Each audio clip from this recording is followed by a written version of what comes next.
If you're a lineman in charge of keeping the lights on, Grainger understands that you go to great lengths and sometimes heights to ensure the power is always flowing, which is why you can count on Grainger for professional-grade products and next-day delivery, so you have everything you need to get the job done. Call 1-800-GRAINGER, click Grainger.com, or just stop by. Grainger, for the ones who get it done. Every gift has a shadow, and every shadow has a gift. This has been one of my biggest lessons through my spiritual growth. I've learned that the impact of our actions or words can vary dramatically based on the energy that we bring to them. Take serving others, for instance. This can come from a sense of purpose and self-worth, or it can be rooted in people-pleasing. Same action, totally different vibe. Similarly, there's a fine line between genuinely helping someone and trying to fix them. They might even look identical on the surface, but their essence and their outcomes can be worlds apart. This duality is everywhere in our lives. Confidence can be empowering or arrogant, depending on how you use it. Ambition can drive you to reach for the stars or have you stepping on others to get there. Even love, that beautiful heart-expanding feeling, can turn into a cage when fear creeps in. It can go from I love you to I own you real quick if we're not careful. Here's the thing. We are wired for black and white thinking. Good or bad, right or wrong. But life isn't that simple, is it? Everything has layers, like the world's most complicated onion. And this all or nothing mindset is why so many of us struggle to speak up. We've been fed this story that good girls sit down, shut up, and go with the flow. It's a survival tactic, sure, but at what cost? On the flip side, some of us learned that speaking up was the only way to survive. So we ended up shouting our truth from the rooftops, leaving no room for anyone else's reality. Been there, done that. And it's usually the stage right after a big drastic change, like becoming vegan, and then again when going back to meat. But here's what I'm wondering. Is there a middle ground? A way to honor our truth while leaving space for others? I think there is. It's about finding that sweet spot between doormat and bulldozer. It's speaking your mind without steamrolling others. It's setting boundaries with kindness. It's disagreeing without dismissing. Is it easy? Hell no, but it's worth it.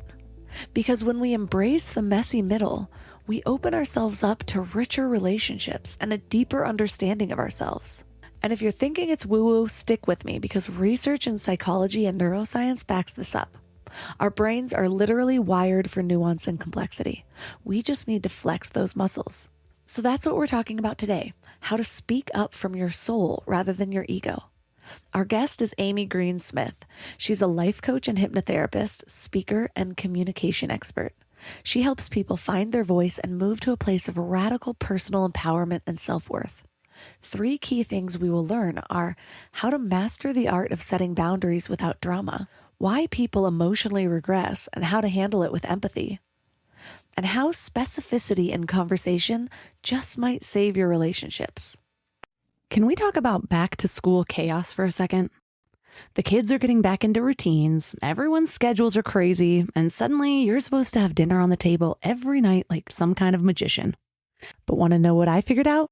Shopping, planning, and cooking food really can be simple and stress-free, which is why I love Hungry Root. Hungry Root takes the stress out of mealtime by filling your cart with personalized picks and planning your week of meals, getting smarter with every order. With over 15,000 recipes to choose from each week, many ready in just 15 minutes or less, it's a huge lifesaver on those busy weeknights. I personally love their smart cart technology. It learns what I actually like and then recommends groceries, recipes, and supplements tailored to my tastes and needs. Plus, I love the kids' snack section where I get these really easy snacks to just keep in the car or throw in our to-go bags or lunch boxes for those of you who need them. They screen out over 200 additives, including high fructose corn syrup and artificial sweeteners. They only source high-quality meat and seafood with no hormones or antibiotics, and they carry trusted brands like Oatly and Vital Farms. The time that I have gotten back has been incredible. Take advantage of this exclusive offer. For a limited time, get 40% off your first box, plus get a free item in every box for life. Go to hungryroot.com/mindlove and use code MINDLOVE. That's hungryroot.com/mindlove, code MINDLOVE to get 40% off your first box and a free item of your choice for life. hungryroot.com/mindlove, code MINDLOVE. This episode is sponsored by BetterHelp. Let's be real about something. Workplace stress is not just part of the job anymore. 61% of people are dealing with stress levels that are way beyond normal, and it is not sustainable. I used to think that grinding through stress was some kind of badge of honor. Push harder, sleep less, ignore what your body was telling you. And it nearly broke me when I was working for startups. And look, maybe that voice in your head telling you to make a change is right. Maybe you do need to quit your job or completely flip your life. But whether you're making big moves or just trying to survive your current situation, you need tools to handle it well. And that's where therapy comes in. Modern therapy teaches you how to set boundaries without the guilt, how to trust your intuition instead of second-guessing yourself constantly, how to make better decisions from a place of clarity instead of chaos. And BetterHelp is the world's largest online therapy platform with over 30,000 therapists. They've got a 4.9 rating from 1.7 million reviews because it actually works. You can talk to someone from anywhere, and you can switch therapists anytime if it's not the right fit. A vacation won't fix chronic stress, but the right support can help you navigate whatever comes next. As the largest online therapy provider in the world, BetterHelp can provide access to mental health professionals with a diverse variety of expertise. Unwind from work with BetterHelp. My listeners get 10% off their first month at betterhelp.com/mindlove. That's BetterHelp, HELP.com/mindlove. Wherever you go, whatever they get into, from chill time to everyday adventures, protect your dog from parasites with Credelio Quattro. For full safety information, side effects, and warnings, visit CredelioQuattroLabel.com. Consult your vet or call 1-888-545-5973. Ask your vet for Credelio Quattro and visit QuattroDog.com. I think having these phrases on point helps us not go into our old pattern of behavior, because we're creatures of habit, right? So if we're used to people pleasing or shutting up, being quiet, or conversely, fighting and litigating our case, then we will naturally call upon those defenses. They're actually quite malleable if you know much about neurology, like the neuroscience of how the neural pathways work in the brain and how you can actually change those pathways in the brain. You don't always have to behave that way around your mom, or you don't always have to fly off the handle. You don't always have to people please or turn to perfectionism, but you've got to have some sort of pattern interrupt. Turn up your frequency with Mind Love. Bite-sized brain hacks for seekers, dreamers, and doers. It's time to give your mind a little love with your host, Melissa Monti.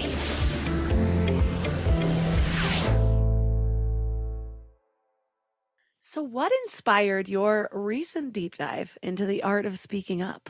Wow. Well, I think like most folks who find themselves in somewhat of the online expert space, they have gone through their own set of trials and tribulations in order to kind of learn their lessons the hard way. And my situation was very, very similar. So for a bit of context, I grew up in an extremely conservative, born-again Christian family. My father had a master's in divinity and a doctorate in ministry. So not fucking around over there.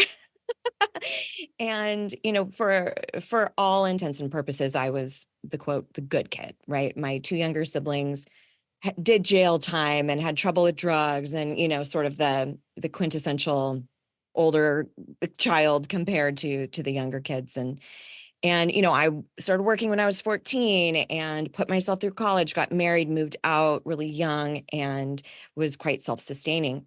And in 2007, everything kind of came to a head for me with my family of origin when my father passed. And because I was working as a makeup artist at the time, I felt very convicted that I was going to do his makeup for his viewing. So I'm Yes, everyone, this is dead dad makeup talk right now. Is what we're talking about. And I also spoke. I gave his eulogy to crowds of hundreds of people. So I'm feeling like I'm winning at daughter that day, right? My two other siblings weren't nearly as involved in the process and were handling their grief in their own way.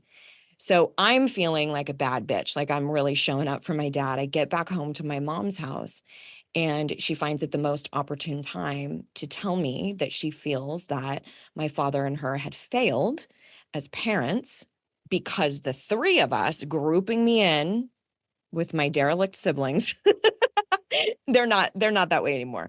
But at the time, because the three of you are not, quote, walking with the Lord. And because I was not subscribed any longer to the faith traditions that I was raised with, it was as though anything else that made me who I was or my character or how I showed up in this world was kind of null and void.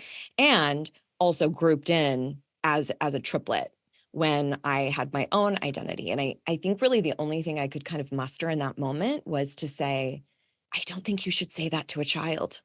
you know? And she said, well, that's just how I feel.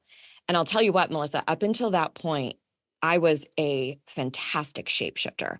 I had a veneer, I had an artifice. Every time my partner and I would go home to my parents' house, I would brief him and I would say, okay, no Jon Stewart, no liberal agenda, no cussing, no alcohol, no South Park. And so I had really gotten attuned to not necessarily showing up as though I was this pious religious person, but I didn't object. I didn't say, hey, I don't share that opinion or actually find that really offensive. I just kind of stayed quiet. And that was the moment when I had to figure out, okay, are we going to keep staying silent? And I think I was also quite bolstered by my grief and the volume of pain that I was sustaining at the time. And it was sort of like the the dam burst. And I don't think that speaking up for yourself, establishing boundaries, having tough conversations are always an ultimatum. In fact, I think many times they're not.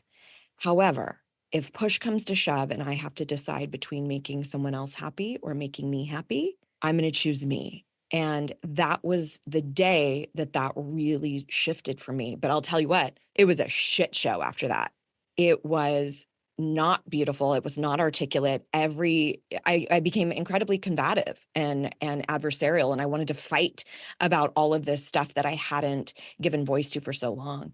And then it wasn't until sort of taking my foot out of my mouth many times and actually apologizing for my delivery, not my stance, not my opinion, but how I expressed that opinion or stance. That's when I realized, oh, you can actually speak up for yourself with the utmost grace and kindness. You can ask adult children to move out of the house with love and compassion. You can ask for a divorce without being acerbic and biting. And that shifted everything for me in my work. So up until that time, I was kind of segueing from makeup artistry into personal growth and coaching modality. And it took me a minute to really get, and when I say a minute, like a solid decade to really get my footing in genuinely believing that I'm worthy and that my voice matters, period. My happiness matters. And B, did I say A or B? I can't remember if I said one or two. That's a perimenopause brain. And B, that it was actually possible to be vocal without being an asshole. We kind of get this narrative that if you speak up for yourself, you're being shrill or you're being a bitch or you're being domineering. And I really think that's quite the fallacy. So that has been a major part of my own journey, but then informs the work that I do now. Oh, we have so much in common. Yay, I love that. That Except, happens a lot. yeah, none of my parents had a master's in divinity, but my mom would have been like, I wish we could spend Christmas with Amy's family. She was always looking at the higher ups in the church and just really fantasizing about their Christmases. We heard that every year. But That's hilarious. I totally relate in the entire arch of that story. And it makes me wonder, Well, my beliefs now, it's funny, I zoom out and I'm like, oh, what a loving mother that she's willing to embody that adversary so that you could finally learn to speak up for yourself at That's such right. a sensitive time. Yeah. And I was recently speaking to one of my friends, and I still get in these conversations, and I still find myself, it's like my inner child is still trying to get its voice Mhm. through these interactions. And that's a blessing and a curse because, on one hand, at least she's getting her voice. On the other hand, for some reason, because of that relationship, the dynamics of that relationship, I feel like I sink to a lower level and I don't Mm. communicate as fluidly as I'm able to with other people. And I was recently talking to one of my friends after one of these tiffs, and I was just venting, and she's like, "Well, what is like the bigger issue here? Like, what is really so bothersome about this?" And I started thinking about it, and it's like, okay, we're not going to change each other's minds. A part of me feels unseen by the person that I want to see me the most. And it's not even just that, it's like, it's a form of rejection because what I believe is who I'm becoming and how I see the world. And it's, you know, how they think. And so it's just like an immediate shutdown, like, ah, yeah, poor Melissa, she's wrong. And it's like, why, what is so bothersome about feeling wrong in that moment, first of Yeah. all? But then I think even the deeper root is in the conversations, because sometimes it's difficult to show up as my higher self. It's like I'm triggered and all of a sudden the 8-year-old version of me is there. It makes me feel like a fraud. Like all my growth has gone out the window in just that one moment. And so then I hang up the phone or I go home or whatever the situation is. And it just feels like I'm ripped open. I'm left vulnerable in the worst position, if that makes sense. Absolutely. And I think what you're pointing to, first of all, there's a name for that. The what you're experiencing, we oftentimes will call it emotional regression. And it's where you kind of embody the age that you were when you suffered the most acute trauma related to what you're discussing. So for me, most of the time, I come out as sort of like this 17, 18-year-old version of myself who had such a strong intuition, but felt like I was wrong and bad and sinful and going to hell and could not quite reconcile my life experience with what I had been told. So I think, first of all, knowing that that's an incredibly human way to behave, that we are wired for connection. You don't have to go much further than Maslow's hierarchy of needs to see that one of our primitive human needs is one of belonging. And I know you've talked about this with various guests in the past, but that's because we had to belong to a group in order to survive. So we do the exact same thing with our workplaces, with our friends, with our families of origin, where we go, if I'm not accepted, if I'm not approved of, I might die. Now, we don't consciously think that, but that's what's motivating us on that subconscious level. And our subconscious mind, depending on who you talk to, is roughly 95% of our mind's power. So that's really running the ship. So no matter how much logically in your conscious mind you think, I know I shouldn't let her get to me. I am solid in my own spiritual path. I believe in the work that I'm doing in the world. You can do that all damn day. But if there's disconnect in the subconscious mind that says, approval from my mom is mandatory, or from my family of origin, that's safe. Or let's say, like in my situation, I learned that certain behaviors like people pleasing, acquiescing, perfectionism, overachievement, then perhaps I can garner the love and the acceptance that I need. But all of that is very much rooted in us genuinely trying to caretake for ourselves. And the other piece, too, that I think we cannot escape is that I don't think we ever stop rooting for our parents to come through for us. I don't think we ever stop desiring to have that approval or that love. What I do think we have to reckon with is that we may never get that. And sometimes there's various reactions to that. Sometimes it's an extreme amount of grief and sadness. And then in other situations, which perhaps this is what's happening for you, we keep giving them chances. We keep trying to show up in a way for them to meet our needs, and they keep RSVPing no, but we keep inviting and we keep inviting and we keep inviting, which is why I will often say, speak your truth into ears that can hear you. And I don't mean only speak up with people who are on your side, but I mean, when you are fragile about something, where your spirituality is growing, or you just started a new business, or you're thinking about dating again, and that person is not a safe place to land, don't keep bidding for that approval, right? Be selective about what you share in those situations. But I also think it's incredibly important to know and honor that we're wired that way. There's not something uniquely broken or weird that you keep knocking on that door and getting it slammed in your face. It's a part of us saying, like, wait, I thought you were my tribe. I thought you were my group. And oh, I guess I'm not. I guess I'm not safe. And there's a lot of grief involved with that. I just experienced a visceral reaction when you said that. And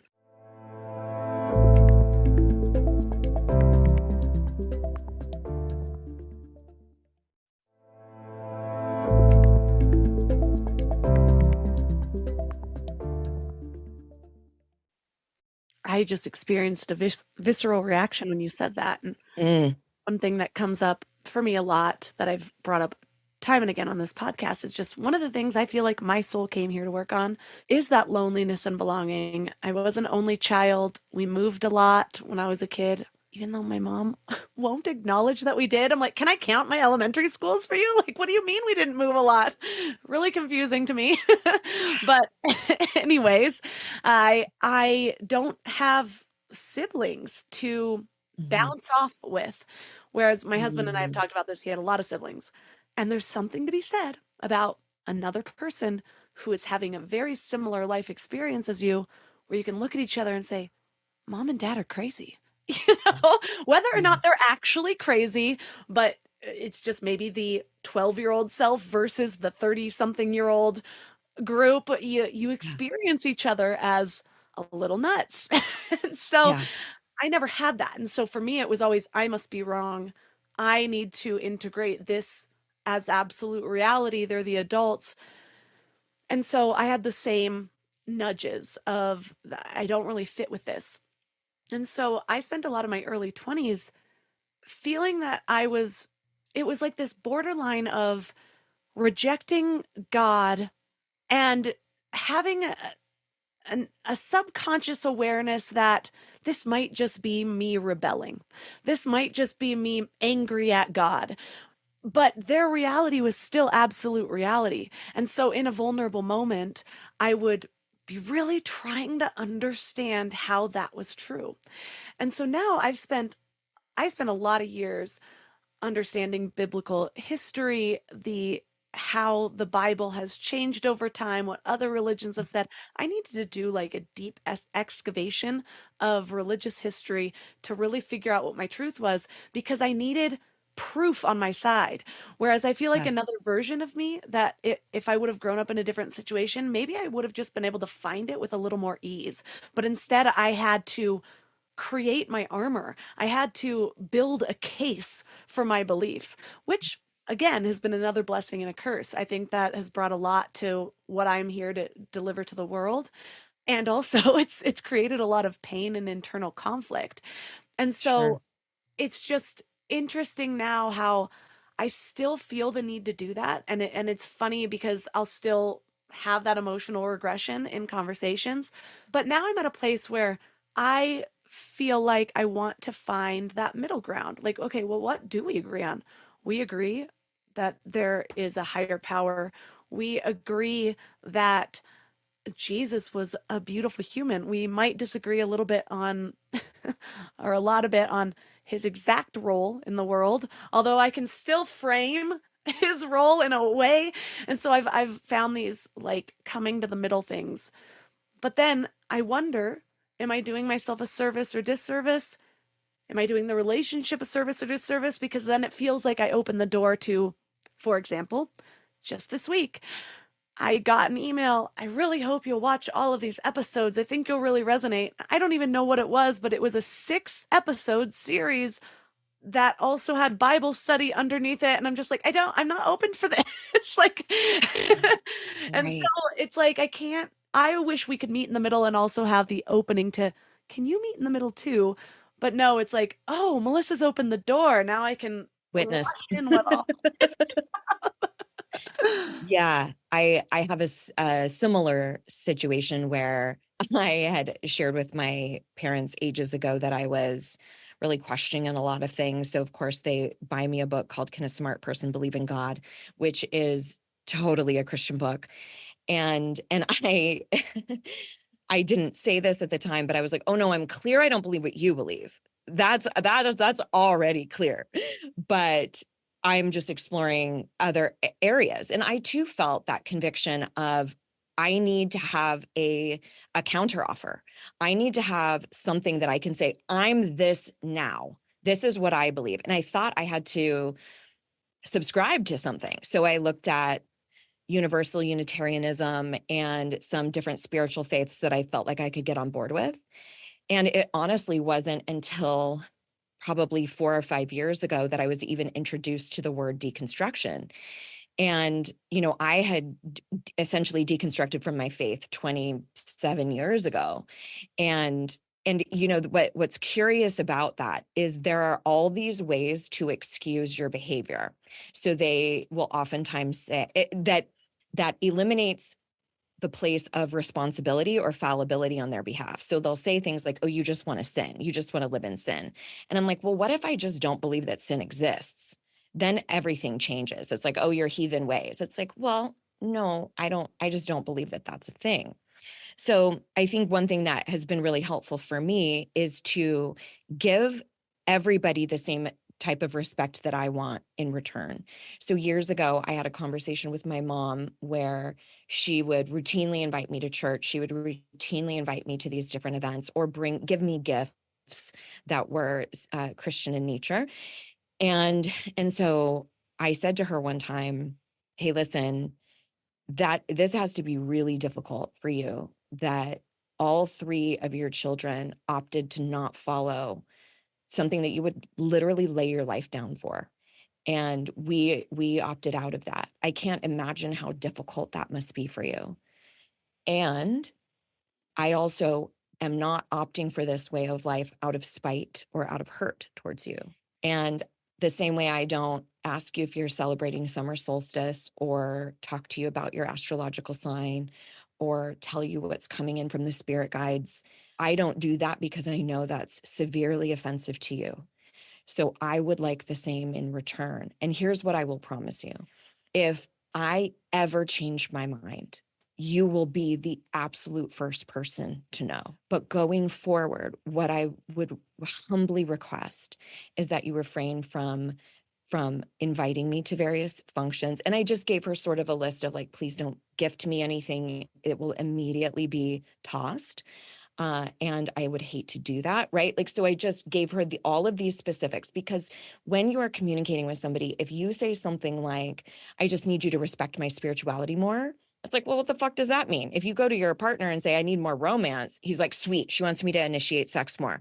And you're like, no, I wanted you to leave notes around the house, or I wanted you to plan date nights, right? We have to be specific. So when we are sharing a boundary, or delivering a boundary, I think it's important to, first of all, speak in a cadence and in a rhythm where you can actually be heard, right? So if you're yelling and screaming and standing on your throne of righteousness about, I'm going to prove you wrong, then now basically what we're doing is litigating. We're just litigating against one another. We're not really seeing each other's humanity or how devastating. We've had conversations where I've said, it saddens me so much that you have such limited resources or such a limited framework that there's only one right way. And I don't subscribe to that. I think that there are so many different right spiritual paths and ways to experience, quote, God or universe or consciousness or whatever you would ascribe to that. And that saddens me. because I feel like you're so limited with that. However, I respect that that's yours. And she's like, yeah, you're right. She's like, you're right. I only believe there's one right way. And I'm like, cool. That's also not going to work for me. So, and what that looks like practically is that we're relegated to kind of only speaking about superfluous things. We talk about food prep or home decor or plants because the work that I do is somewhat of the devil. For her, I don't believe the devil exists. And the work that she does, I think, is unbelievably abusive, where they will stand outside of mosques or other types of spiritual centers and try to convert people. I find that abusive and disrespectful. So I cannot support her work the same way she cannot support mine. So what that means, and this is something that through working with a religious trauma therapist, I was able to really see, like, he said how cool that it's not a deal breaker for her, that she still very much wants to be in your life. She still really wants you to be around. And I had never really thought about it like that. And I went, okay, cool. It's not a deal breaker for me either, as long as I have these various boundaries in place. When we're at my house, we do not pray. That's not, you're more than welcome to bow your head, but if I'm in your home, I will hold your hands and pretend I'm at a seance. But no, I will be respectful the same way I want to be respectful, but I will absolutely say I don't share that opinion. And something that I have done considerably more in the last year and a half is just to take up damn spiritual space. So what I have found from a majority of Christian folks that I surround myself with is that they have no problem taking up spiritual space, no problem saying God really laid it on my heart, or I'm just really lifting it up, or God spoke to me in this way. And great that you can do that, but also I'm going to also be saying, I got a really great message from the spirit guides. I've been getting just a bevy of different angel numbers everywhere I turn. So I know that I'm on the right, like, I'm also going to say those sorts of things. I'm not going to deliberately try to cause malice or harm, but if it's relevant to the conversation, I'm no longer going to silence those pieces. So, I mean, I could go on and on and on about this, but that is also part of it in the communication sphere is you don't necessarily have to get into litigation. You can quite simply say, I don't share that opinion, but I don't think we need to get into it. Or I don't agree with that stance, but what I'd really love to hear about is how it's going at your job, those new plants you just put in the backyard, fill in the blank. I found too, with conversations like this, it might be a combination of the emotional aggression, the fact that so often you don't even know what you're arguing about when it comes up. I have an example that is a whole different side. Okay, so I FaceTimed my mom with my kids, and I was wearing this. I have like 6 of these exact tank tops because I just like them.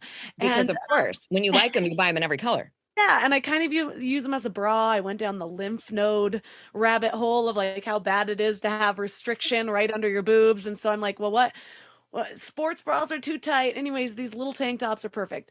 Well, I get on the phone and I could see her like looking around at something to fix. There's always something to fix. And she's like, you need nipple pasties. And I was like, I'm breastfeeding half the day. I don't want to take off a toxic nipple pasty and wonder if there's remnants in there. Sure.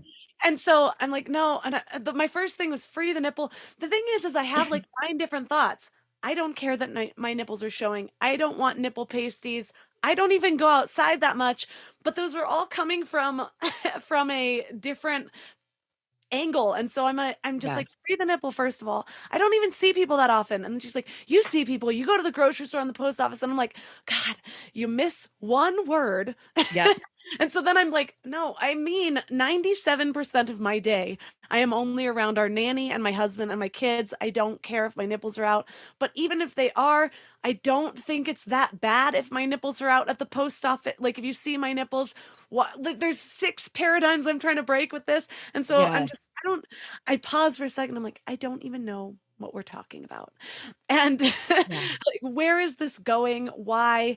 Is the goal to get me to dress differently by the end of this? And just like taking that step back allowed me to like take off my defenses. And the same things happen in the religious conversations where I'm like, I could come at this from 6 different angles. First of all, do you know how the Bible was made? Second of all, is it really that different? Third of all, is God sending me to hell? Like you really believe in a God that would send somebody like me who has dedicated her life to figuring out how to be the best that I can and help people through it, and you think I'm going to hell? Is that a religion that makes a ton of sense to you? Like, and so Right.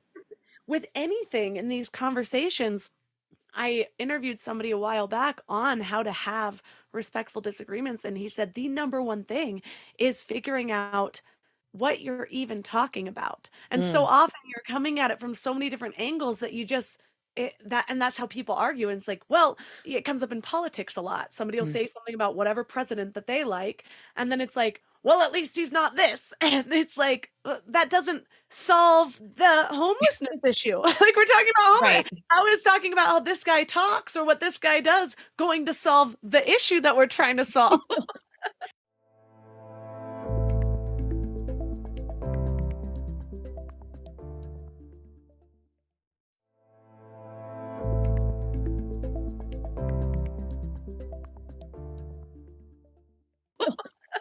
Right. Or when they say, oh, if you don't like this country, leave. And I'm like, no. That's not the solution. The solution is this doesn't work for me, and we're trying to find the solution.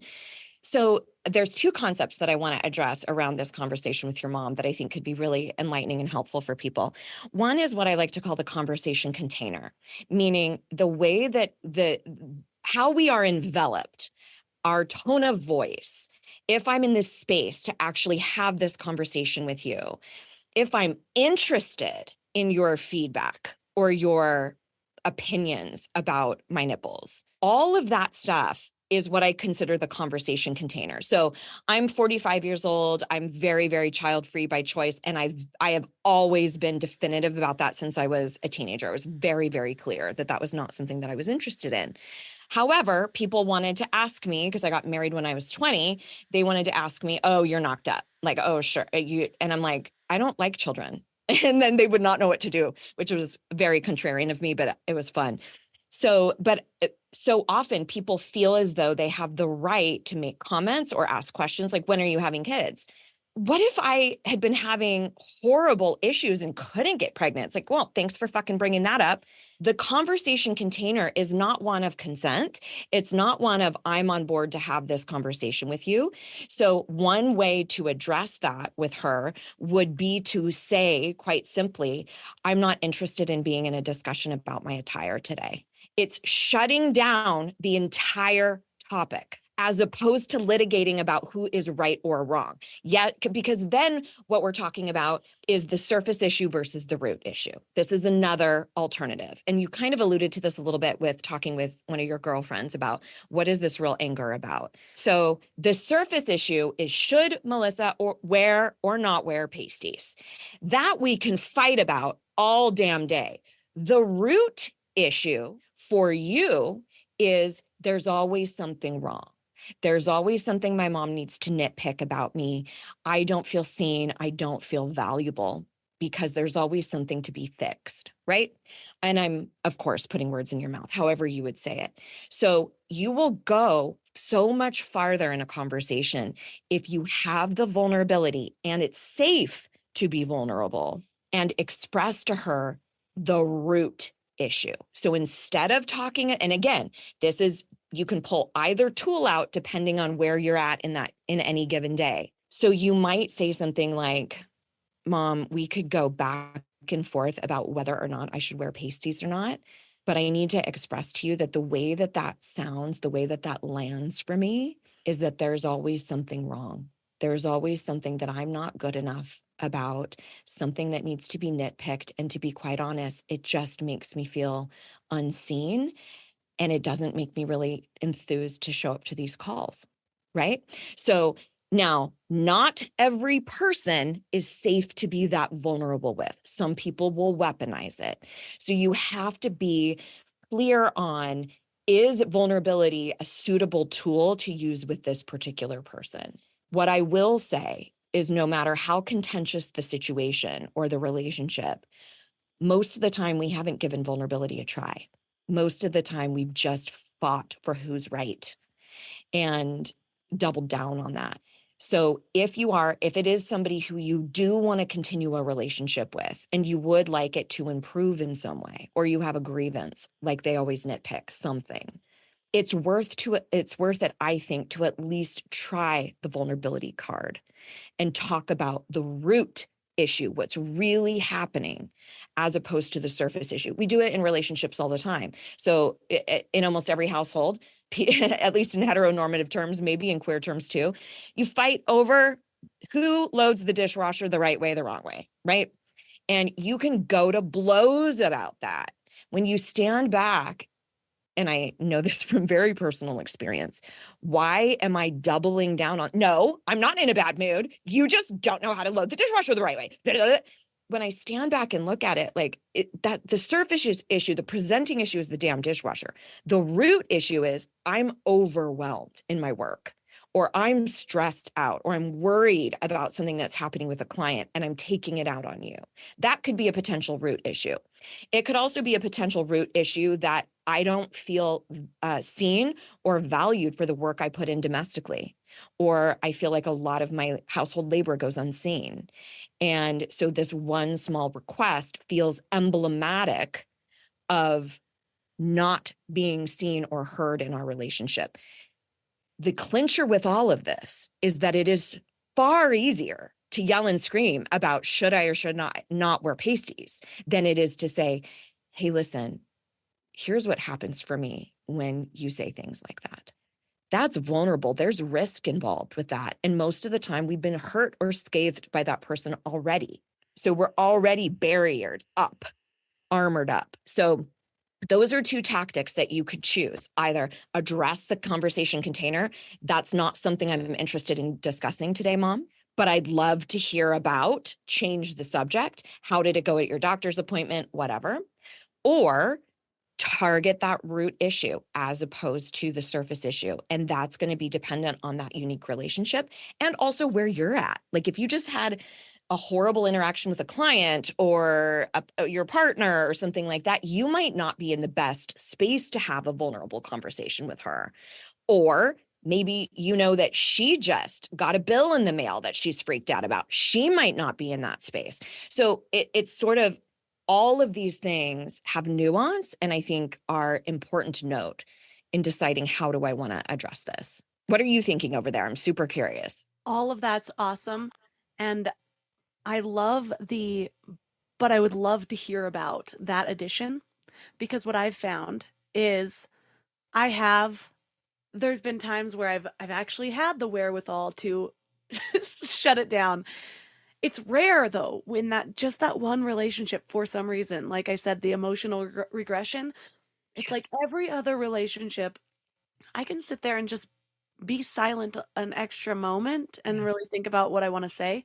Whereas for some reason in that one, I'm on my toes, I'm speaking, I'm defending myself before I even realize I didn't even ask to be in a position of defense today. Like this is That's not right. what phone call was about. And so I love that revert though, because I've used that before without it. And you're so mean. You're so sensitive. And then it's a different conversation. And it's like, I'm just constantly on the defense. Wait, I'm not too sensitive. You did this. I'm not doing that. Like, and it feels like I'm just constantly catching up in it. And so I love that part but I'd love to hear about this because it's taking the power back. And I think in that relationship, and I want to be clear that my mother is also super loving, and Sure. I have this really amazing amount of empathy for the fact that, just like you said to your mom, I acknowledge how difficult it is that all of your children decided to go in a different path. Another layer to that, what would it be like to fully believe that your children are going to hell? And that sentence creates empathy and anger in me. Yeah. But I remember what it felt like at the age of 8 to believe that my grandma was going to hell and feeling like my heart was broken because that's what I believed. And so random conversations were me trying to say to my grandma, please just do this for me just in case. Like on our side combos, like, can't you just say this quick prayer just in case you're wrong so that you don't have to be in hell while I'm in heaven? like that. I have the empathy for that. But then it goes to another level of like, and I don't even really want to say this, but then it makes me question intelligence of like, does this make sense? Can we sit with this long enough to really just collectively agree this doesn't make sense? But yeah, and so that goes to say that with all of it, there's usually so many different things, just like the conversations. How many things am I defending here? How much am I playing catch up? And so what are the ways where I can direct it somewhere I want it? Because if I let go of the leash for a second, we're probably going down a path and I'm ending up in an alley I never wanted to be in. Well, a couple of things here that are coming up for me. Any type of extreme movement, we see this a lot with cults. Nobody joins a cult. No one. They join a solution. They join a community. They join an answer. They join relief. They join hope. And that is exactly what people do with religion. So we've all had that person in our life who we can see that they are in a cult of one in their relationship, that they are with somebody who's verbally abusive, who's this and that and whatever. No woman signs up, and I'll say this because it disproportionately affects women or those who are femme presenting. No one says, I sign up for abusive relationship. Nobody. They sign up for other reasons. And so that for me, I can get on board with because I was there too. I was totally on board. I did subscribe to all of that. And I'm so grateful that I don't any longer, but it's helped me have a bit of compassion and an understanding that the system, it's a systems failure, really. The system is set up to counteract any type of argument that could come your way, to take zero accountability. There's no way to say, oh yeah, we maybe got that wrong. There's always some sort of, lean into forgiveness. There's a scapegoat for absolutely everything. So there's a systems failure. But the thing that I wanted to underline too, that you mentioned about how it really gets your goat more than anything else. I think there's such a litany of pain and grief and sorrow that we experience when we deconstruct, that we want to make them pay for that pain. And I don't think we would deliberately say that, like, I want to hurt my parents, but we are just desperately trying to be seen. Like, do you not understand what that did to my sexuality? I was a queer kid growing up and I shut that shit down because I was like, I'm still a queer, but I shut it down. Thank God I was attracted to men because I was like, I'm not allowed to go down that route. But all my first experiences were with girls. And so I have just an arsenal of anger about what was lost for me because of that dogma. And I found early on, I wanted to make my mom pay. I was angry at her for choosing to do that, even though I knew intellectually, right, logically, I knew that she always did exactly what she thought was the best. She always came from pure intent, and harm was still caused. And I think that's another thing for us to grapple with, regardless of how you were raised, that if there was any type of pain, let's say you had a utopian upbringing, your parents were fantastic, but your mom talked so much shit on her own body, and you saw what was modeled. Maybe you were always the princess, but what was modeled for you was really destructive narrative around disordered eating or around body dysmorphia, et cetera. So you can have both things exist of like, I was enveloped by such sublime love and harm was caused. And there's still stuff that I'm grieving or grappling with. And those things don't have to matter in opposition to one another. They can both stand as their own truths. That is all such gold. I am reminded of my wedding. Hmm. And at my wedding, it's a big deal. I didn't think I was ever going to get married. My husband and I bonded over the fact that we weren't going to get married and have kids. And then we got married like really early on. We're like, let's just get married. Let's do this differently. And now we've got 2 kids and we might have more. Well, Nice. when we were getting ready for the wedding, at first we told my mom and she's like, when are you going to do it? I was like, we're thinking this weekend. And then she's like, no, like, let me do a wedding. And so we did a very simple wedding about a month later. And I'm planning it in a way that helps me get my head around marriage. I was so against a wedding that planning these wedding things felt very off to me. So I wanted it to be different. We didn't have cake. We had weed brownies and dessert. Nice. I didn't have a normal flower girl. I had my grandma be my flower girl. We had everyone sit in the pool with their feet in and we like built a little platform in the hot tub. So we did things our way. And then I didn't like the idea of my stepdad giving me away or anybody giving me away. Yeah, fuck that. But my dad, right before he died, he had this moment, and it's like one of the hardest moments for me to recall. But he was standing there and he like closed his eyes trying to think of how to say this to me. And then he basically said, I give your stepdad my blessing to walk you down the aisle. And so he knew he was dying at that point, and I was still in denial. And so I was like, there's a number of things stressing me out about this wedding, besides the fact that I had to have a whole paradigm shift to have one.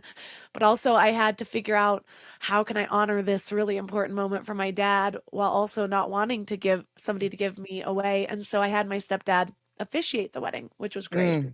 During that process, all of these things going through my mind back and forth, I was writing my vows and looking up how to write vows, and ChatGPT didn't exist yet. Man, this was here. And so many of the things were religion based. And I realized there was about a week where I was racking my brain, rewriting all of this stuff, having way too long of vows, and because I was writing the whole script for what my stepdad was going to say too. And I had a moment where I realized this isn't about my wedding anymore. This is like a speech to sell my beliefs to someone who's never going to be open to hearing them anyways.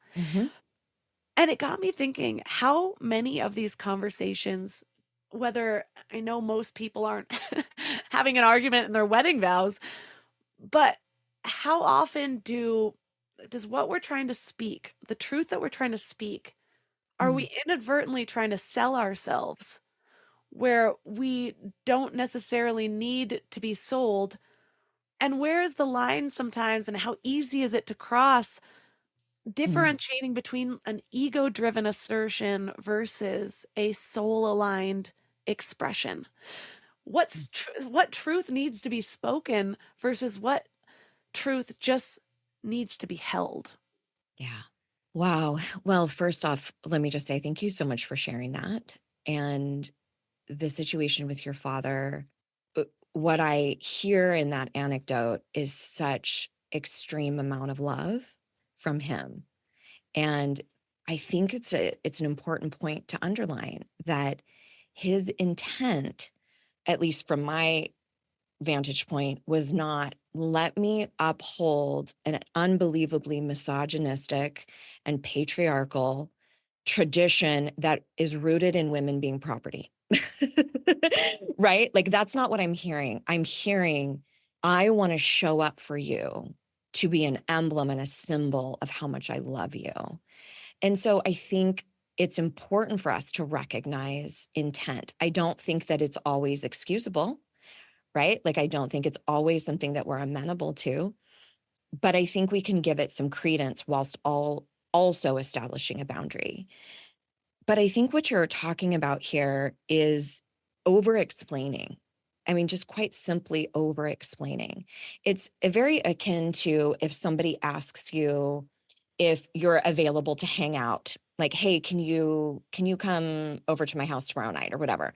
And you honestly are like, if I have one more thing to do, I'm going to crack. Like what I really need to do is go to sleep. And you feel like in order to say no, you now have to say, oh, well, I have Beyonce tickets or like something massive, right? Or my grandmother's in the hospital. Like we have to explain all of these vantage points in order to be like, is that good enough for me to decline? Instead of just going, oh, thanks so much for thinking of me. I'm not available. Please invite me again. If you mean that, only if you mean that. But I think the same is happening here for you with your vows of if no one else was here, if it was just he and I, what would feel important to say?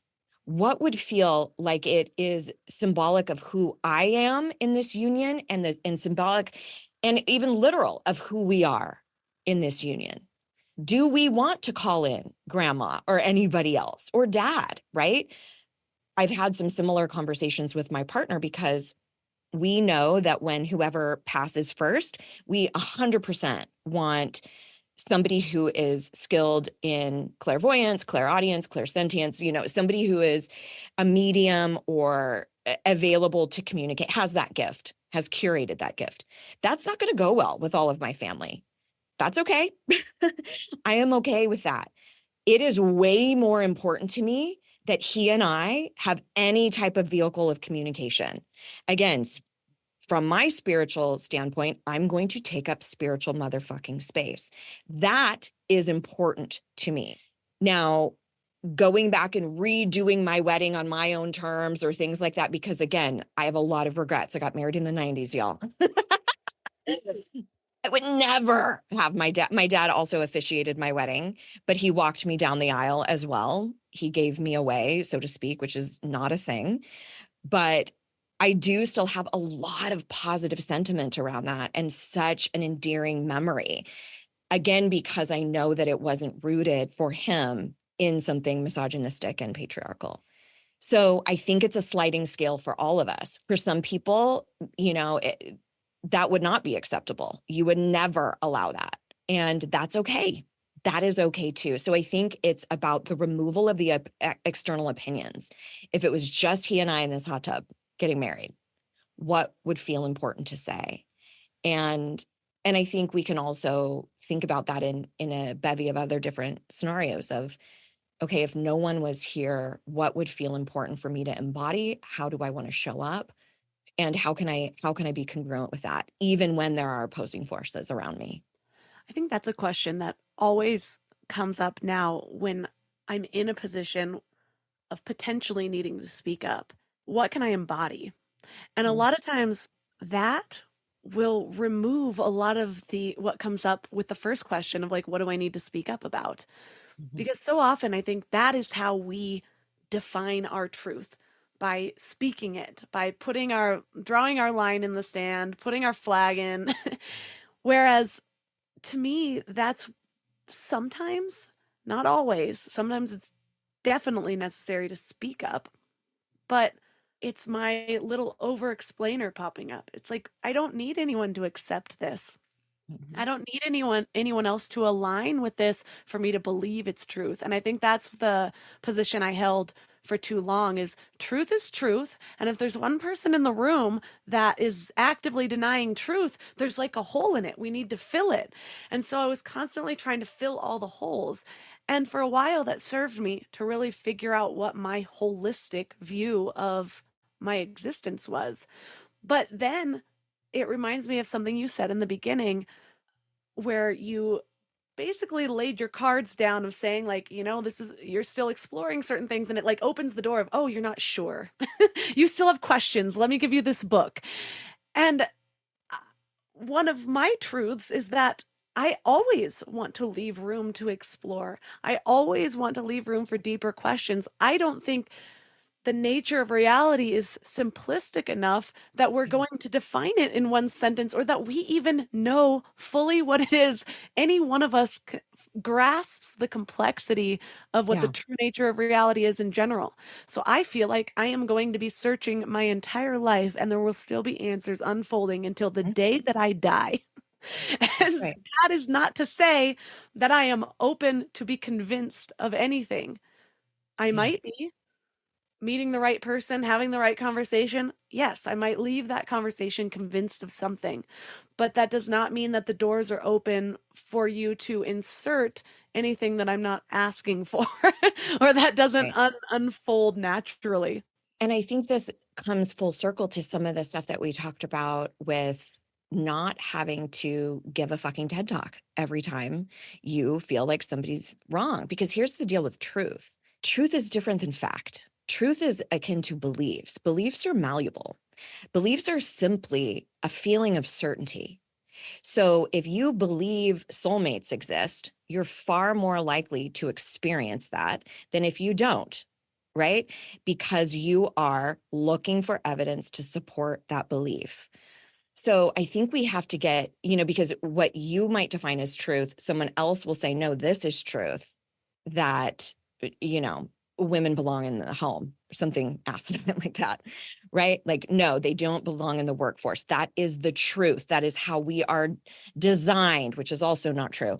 That, they can go on and on and on about that. So again, I think it comes down to, is this conversation container one in which is safe for me to advocate for my particular truth and also create room for their truth?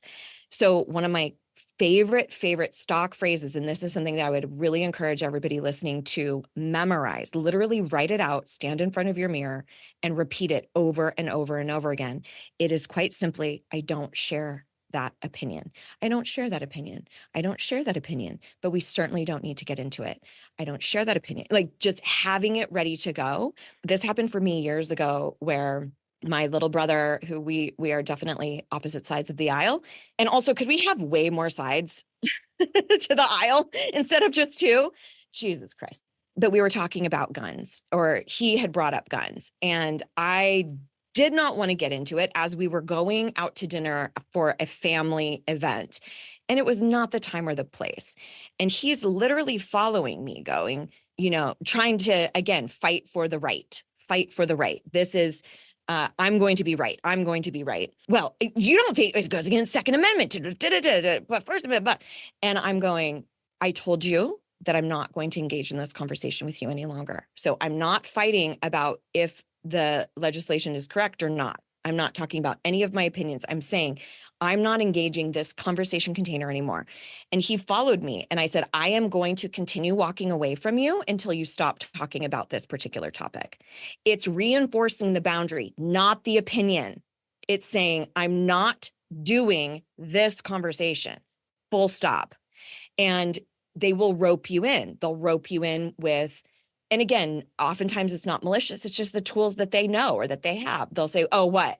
You're too sensitive. You're too this, which my favorite response, by the way, if someone says you're too emotional or too sensitive, say, I really don't appreciate you dismissing my experience. I really don't appreciate you dismissing my experience. If it is a man, a cishet man who says to you, gosh, well, you're just so emotional, or women are so emotional, say, yeah, actually, women are far more emotionally intelligent than men typically. I always have one. I always have a retort. That's my new one. But I think having these phrases on point helps us not go into our old pattern of behavior, because we're creatures of habit, right? So if we're used to people pleasing or shutting up, being quiet, or conversely, fighting and litigating our case, then we will naturally call upon those defenses. They're hardwired well, I guess I shouldn't say hardwired. They're actually quite malleable if you know much about neurology, like the neuroscience of how the neural pathways work in the brain and how you can actually change those pathways in the brain. Essentially, that you can teach an old dog new tricks, essentially, that you don't always have to behave that way around your mom, or you don't always have to fly off the handle. You don't always have to people please or turn to perfectionism. But you've got to have some sort of pattern interrupt. You have to go, okay, next time I'm going to say this instead. This is the phrase. And I call this gearing up. If you know that you're going to be in a situation where your brother's going to ask you for money. Mom's going to bring up something about church, whatever it is. My best friend's going to pick herself apart about her body. I know that there's these certain things that I can usually count on with this person. Write those out and then write out how you want to respond and actually rehearse it. That's how you will start to ingrain that so that you're not just this deer in a headlight and go back into your old patterns of behavior, but rather can start saying and doing things differently. And it's clumsy and clunky as fuck in the beginning, just like anything else, right? Can you imagine? I remember when I learned how to ride a bike, I was 7 years old. I was at my friend Molly Jensen's house, and she had this really great two-wheeler bike, but then it had training wheels that weren't quite level with the ground. So it would save you if you tilted slightly. But I remember thinking, there's no way I'm ever going to learn this. There's no way that this is going to be natural. I would watch people ride their bike and be like, how the hell am I ever going to do that? It's clunky at first, but in order for it to become an embedded part of the subconscious mind, it has to be repeated. And we have to repeat that with our self-talk. We have to repeat it with our behavior. So and I know you're huge on this, don't just consume these concepts. You actually have to do something different. I oftentimes will use the parallel of reading every book on Pilates or listening to every podcast about how to hold your core. Nothing's going to strengthen your center unless you actually hit the mat. That's not all that education, all of that acumen will do you jack shit. You actually have to hit the mat. So the same is true for this. You cannot just keep leaning on, my mom is so frustrating, and not do a goddamn thing about it. You have to actually take pen to paper and say, this is what I'm going to say the next time my brother asks me for money, my mom brings up religion, fill in the blank, and rehearse it. And give yourself the freedom to be sort of that little 7-year-old trying to figure out how to ride a bike. I love that. And I completely agree. I love the idea of having what you're going to say, having some default sentences. I did this when I was learning how to say no. There was actually an online generator on how to say no that I found. Nice. This was like 2016 or 17 or something like that. And I was like, this is the best. And I was writing them down and I was using them with my boss. And it really helped because it didn't feel natural to me. Mm-hmm. A lot of what we grow into is not going to feel natural to the version of us that we are trying to grow out of. And so that's a line that I feel like people sometimes get hazy when in this endless search in the spiritual communities of finding your authentic self. That authentic self is not a shy, unconfident, blah, blah, blah. That's just the suit that you're wearing right now. That's right. The authentic self that you get to should always be a powerful creator that is creating his or her reality. That is your authentic self. Everything else is the outfit that you're wearing, and you get to choose what you lean into. And with the religion that we keep going back to, but it really fits with almost anything. Is it the political divide? Is it the way you two view relationships? Oftentimes, both realities can be true. And I found that the more I evolve, I am evolving into somebody who can create space for a complete alternative view existing and just sort of viewing the wonder of it, viewing it as the spectrum of all that is possible. If I really believe what I do about the nature of the universe, then every reality, every possibility has a place to be true for somebody. It reminds me of the Bhagavad Gita talks about whenever there's a decline in righteousness or an increase in unrighteousness, at that time I will manifest myself on earth. And I truly believe that's where most religions have come from. Whatever the avatar is that's come there to embody a different form of truth, reality, provide hope, we all jump to create a religion around that, not seeing the big picture of like, no, look at what's possible if you disidentify with ego to this level, if you identify with a realm that's not just this materialistic illusion that's in front of us seeming so real. And so one thing I want to leave people with is it's a practice that I have been attempting to embody, make a habit. I noticed that Ram Dass almost always responds to anything at first with, oh, wow. And what I love this is so often our first instinct is a form of resistance or clinging, really depending on what experience you're having. But oh wow, leaves room for the awe, for the difference. You can completely disagree with somebody and say, "Oh wow." And instead of just shutting them down, it's leaving room for the possibility that somebody else is living a truth that is the exact opposite of what you want to embody, and it's still okay most of the time. That's right. Well, and that's also an amazing self-talk hack. So when you hear yourself say that's not possible for you, or you're so disgusting, or God, you're such a fucking idiot, respond to yourself with, oh, wow. Right? It's a disruptor to the vortex. We've all gone through that. So it doesn't matter if we're talking to somebody else or if we're talking to ourselves. Just going, there was a thought. Oh shit, that wasn't helpful. Ooh, where did that come from? Right? It doesn't always have to be a direct refutation or some sort of overtly flowery positive. Oh no, I am enough. Sometimes it just has to go, oh, I'm not going down that road. Distract myself, right? It's the same set of tools. It just feels a little bit more awkward because you're knocking it around in your own brain.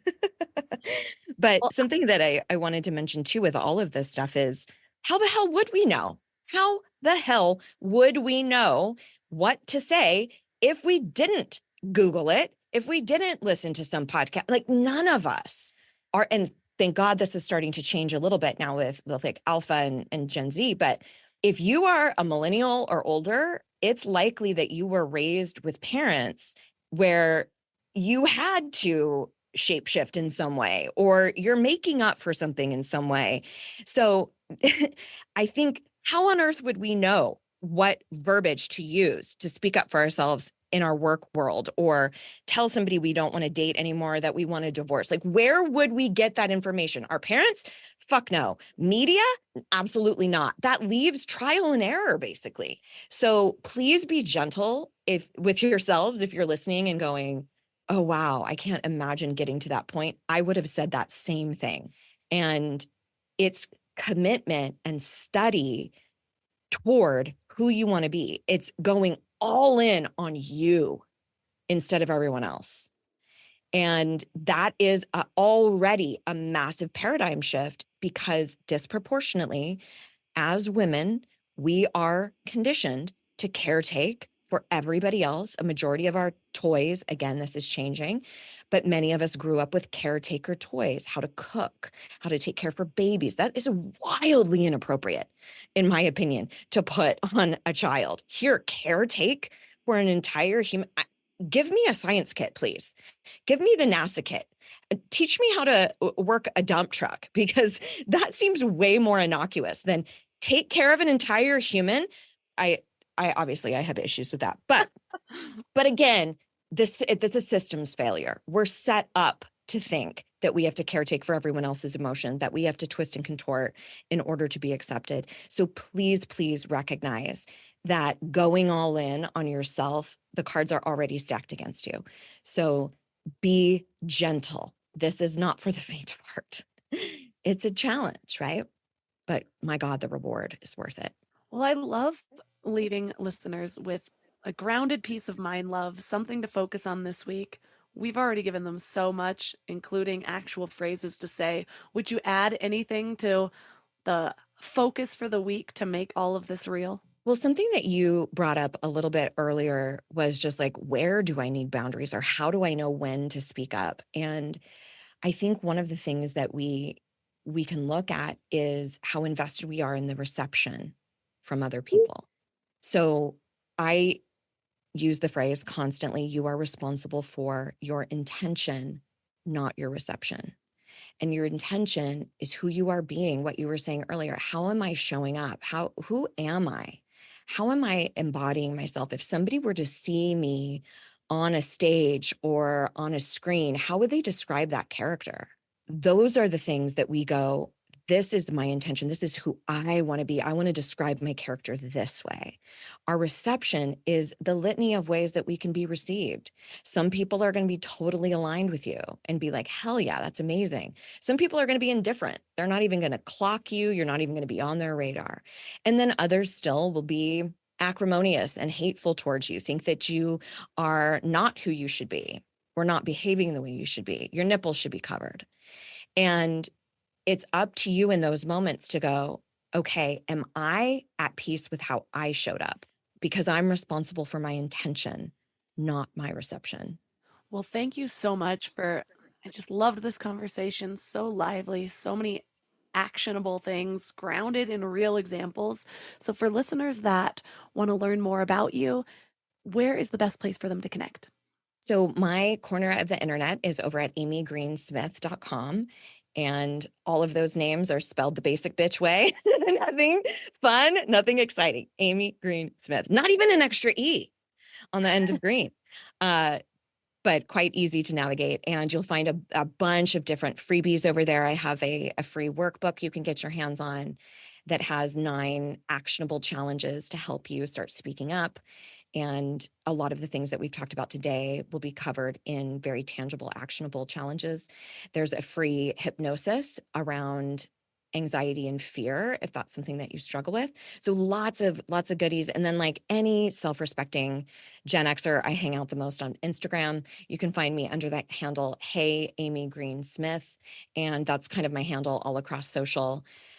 But I hang out the most on Insta. So yeah, come get some freebies, hang out, see if it resonates with you. And then there are always steps to take it deeper if you're interested. All the links for this episode will be at mindlove.com/357. Your challenge for this week is to think about your intention. We're so focused on how we're being received, but when we focus on that, then we're putting all of our actions through the lens of somebody else, because nobody receives actions, thoughts, conversation with total purity. We are all constantly filtering everything that we hear, see, feel through the lens of our own experiences, through our past, whether it's traumas, whether it's joys. And so if you are acting based on how you are hoping somebody receives you versus your intention, then it's kind of like pouring water into a muddy cup. You can never quite control that outcome. When you focus on your intention, that allows you to start from the source of purity, to start before it gets muddled through the perception of somebody else. And it allows you to choose versus trying to fit in. So let me know how that goes. Reach out to me on Instagram at mindlovemelissa. I also have a question for you. You know that feeling when you're on the edge of something big? When you can sense that there's this incredible version of yourself just waiting to emerge, but somehow life keeps getting in the way? You're busy, you're tired, and that big vision just stays a little bit out of reach. Well, that's where soul strength activation comes in. This is not your typical coaching program. It's a transformative journey designed for seekers like you who are ready to stop playing small and start living their biggest, boldest vision. In soul strength activation, we get crystal clear on who you truly are and what you're here to do. And then we tackle all of those sneaky self-sabotaging thoughts, align your daily actions with your dreams, and guide you towards bringing your vision to life. Our next cohort kicks off August 28th, and doors officially open on July 28th. Spots are limited and they fill up fast. So if you want to be first in line, go to mindlove.com/waitlist and sign up now. Joining the waitlist gives you exclusive updates, early access, and potentially a special offer when enrollment opens. So don't let another day slip by wondering what if. Take the first steps towards your extraordinary life that you're meant to live at mindlove.com/waitlist. And that is all for today. So thanks for giving your mind a little love today, and I'll see you next week. Thanks for tuning into Your Higher Frequency with Mind Love. Head to mindlove.com for a free gift to keep your vibes up until next week.